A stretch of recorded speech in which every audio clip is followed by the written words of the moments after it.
ಇವರು ವಧೆಯನ್ನು ಮಾಡಿದಂತಹ ಸಂದರ್ಭದಲ್ಲಿ ಮೇಲ್ಲೋಕದಲ್ಲಿರುವಂತಹ ಇಂದ್ರಾದಿ ದೇವತೆಗಳು ಸುಮವೃಷ್ಟಿಯನ್ನೇ ಸುರಿಸುತ್ತಾ ಇದ್ದಾರೆ. ಅಷ್ಟು ಮಾತ್ರವಲ್ಲದೆ ಪಾಂಡು ಚಕ್ರವರ್ತಿಗೆ ಸ್ವರ್ಗದಲ್ಲಿ ಸ್ಥಾನಮಾನ ಅನ್ನುವುದು ಸಿಕ್ಕಿದೆ. ರಾಜಸೂಯಾತರ ಯಾಗ ಅನ್ನೋದು ಈ ಹೊತ್ತಿನಲ್ಲಿ ಪೂರ್ಣವಾಗಿದೆ. ಹಾಗಿದ್ರೆ ಎಲ್ಲವೂ ಮಂಗಳಕರವಾಗಿದೆ ಅನ್ನೋದು ಸ್ಪಷ್ಟ.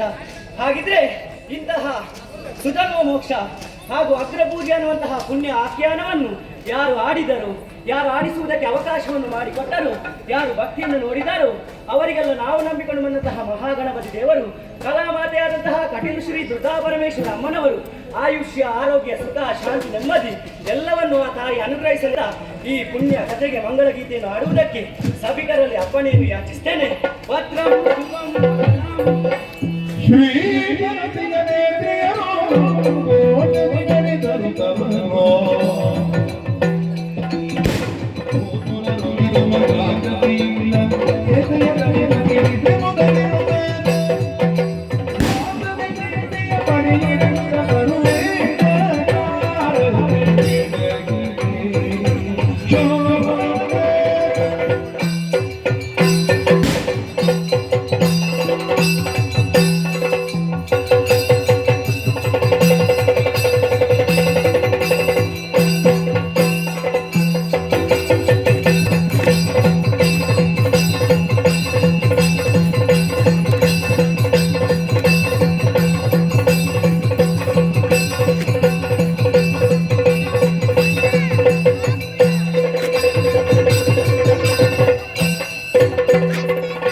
ಶುಭ ಮಂಗಲೋ